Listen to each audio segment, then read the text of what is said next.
mungkin teman-teman bisa dicatat kalau mau catat. Pola hidup sehat. Ini salah satunya. Yang lain banyak. Caranya gimana? Ini terakhir ya, supaya lebih banyak dapat manfaatnya daripada pertanyaan terlalu banyak juga. Ya bangun malam ya, sepertiga malam, lalu setelah malam itu Anda bangun, waktu bangun itu Anda minum air putih hangat sekitar 300 cc. Lalu sampai subuh ya, Anda sholat malam gitu, kalau bisa mandi malam. Malam itu mandi. Ya. Lalu pada subuh jangan tidur sampai syuruk. Jangan tidur. Lalu sarapan pagi makan kurma tadi 1, 3, 5, 7 butir, 7 lebih bagus. Kemudian minum teh. 250 cc dari campuran 3 daun ini.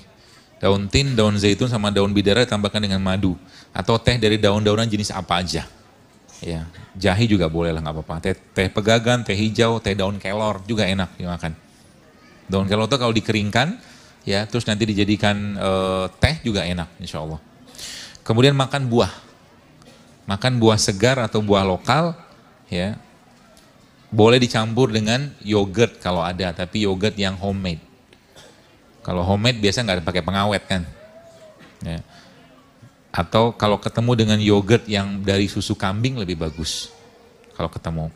Kemudian makan pisang ya atau umbi-umbian dalam porsi kecil. Itu pagi makanannya. Siang nanti minum air putih. 250 cc-nya air putih biasa, kemudian ditambah dengan 3 butir habatus sauda minyak yang dicampurkan dalam 250 cc air. Itu siang. Kemudian makan beras merah gitu, sayur kukus, rebus, segala macam. Kemudian 1 lauk hewan, boleh ikan. Lebih baik ikan sih ya.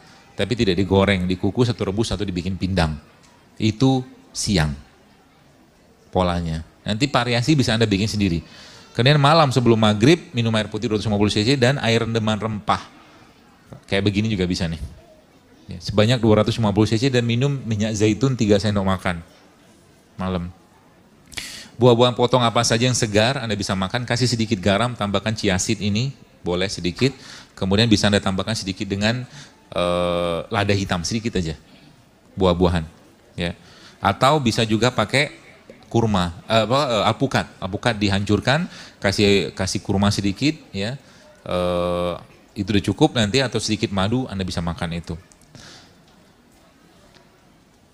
Lalu boleh juga makan, jika ingin makan lauk hewan seperti setiap hari, seperti siang nggak apa-apa, tapi jangan banyak-banyak. Itu dilakukan sebelum matahari tenggelam.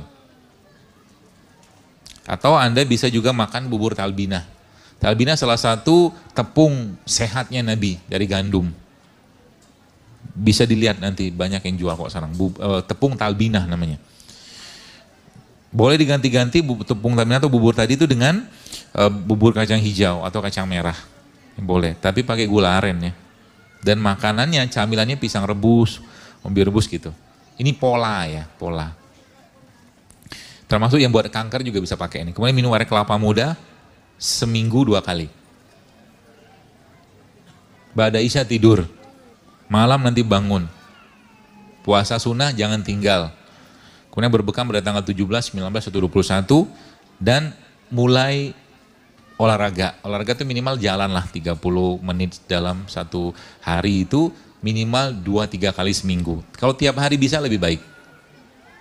Ya. Lalu mulailah banyak-banyak sedekah. Itu cara paling baik untuk ngobatin penyakit. Ya, seperti itu.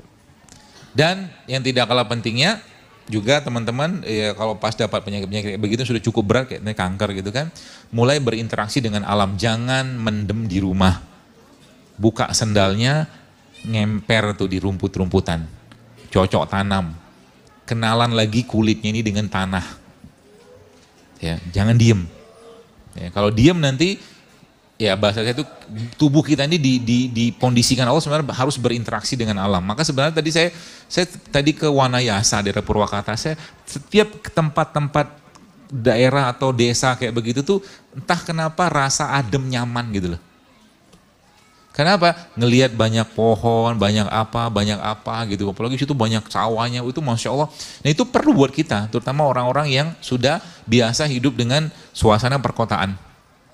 Ya. Anda perlu camping tuh, kalau bahasa kita rihlah, perlu piknik. Kalau bisa dijadwalkan sebulan sekali pergi piknik. Ya, datang ke tempat-tempat yang banyak pohonnya, banyak airnya, banyak ijo-ijonya untuk cuci mata, cuci hati, cuci telinga gitu loh. Itu bermanfaat ya untuk kesehatan sebenarnya. Itu ya, dan terakhir janji saya tadi untuk resep untuk menguatkan sendi, tulang dan otot. Mau? Jadi nanti Anda teman-teman bisa ambil satu ekor ikan ya, bukan ekornya ya, ikan. Ikan yang ukuran sedang, ikan apa? Kalau ada toman. Toman apa? Ikan toman apa? Browsing. Ikan toman tuh dia kakak adik sama ikan gabus. Tapi bentuknya lebih serem. Gabus apa lagi? Nggak tahu juga gabus. Awas lo nggak tahu. Ikan gabus atau ikan toman. Toman memang agak jarang, tapi dia salah satu sumber protein atau albumin yang paling baik itu ada pada ikan toman. Ya kalau nggak ada gabus juga nggak apa-apa. Lalu sisik ikan sama kulitnya dikupas. Oke, dipisahkan lalu direbus sampai mendidih. Oke, lalu ditambahkan garam boleh, sudah nggak mendidih lagi ya supaya garamnya nggak terlalu rusak dengan pemanasan tadi. Tambahkan bawang merah sama bawang putih di situ. Daging ikannya diolah jadi masakan seperti pindang, kukus, pepes atau pokoknya kukus pepes. Jangan digoreng. Ya, jangan dibakar.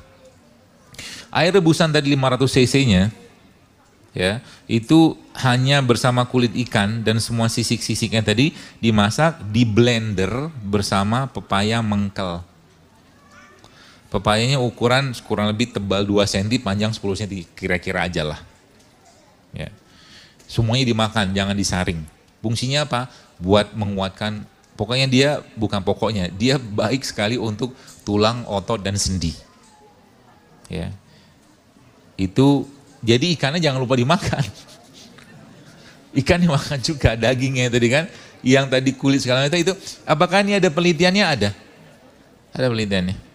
Ya termasuk tadi yang hasil blenderannya tadi itu bisa teman-teman taruh atau dagingnya tadi juga bisa ditaruh di luka-luka. Ya kayak luka diabetes gitu bisa ditaruh ikan karena dia albumin. Dia bisa meregenerasi sel insya Allah. Itu. Dah? Alhamdulillah. Jadi itu nanti kalau dia ada luka-luka tertentu insya Allah bisa terbantu banget untuk mengering lukanya dengan makan itu nanti. Termasuk juga untuk tulang dan sendi, otot gitu lah. Insya Allah membantu. Baik, saya kira mungkin cukup. Mudah-mudahan bermanfaat dan semoga kajian seperti ini bisa diterapkan apa-apa yang teman-teman dapatkan supaya lebih sehat. Jadi kalau sudah tahu ilmunya mungkin berbagilah ilmu tersebut supaya kita bisa sehatkan minimal keluarga kita dulu lah, anak-anak di rumah, suami, istri, atau orang tua atau saudara gitu kan, dengan cara seperti itu maka insya Allah minimal kita dengan skala kecil bisa membantu beban negara ini yang begitu banyak sekarang penyakit-penyakit yang mungkin kalau boleh saya katakan ya pabrik-pabrik makanan, minuman yang mereka bikin makanan minuman dengan pengawet itu kan kita nggak bisa cegah itu. Ya, tapi kita bisa mengatur apa yang masuk ke dalam mulut kita. Ya, itu polanya seperti. Jadi mudah-mudahan sedikit ikhtiar kita ini bisa menyehatkan Indonesia lebih baik dan semoga umat Islam khususnya bisa menjadikan masjid menjadi sarana-sarana penyihatan umat ya ke depannya seperti itu. Saya kira mungkin cukup dan mohon maaf kalau ada yang salah.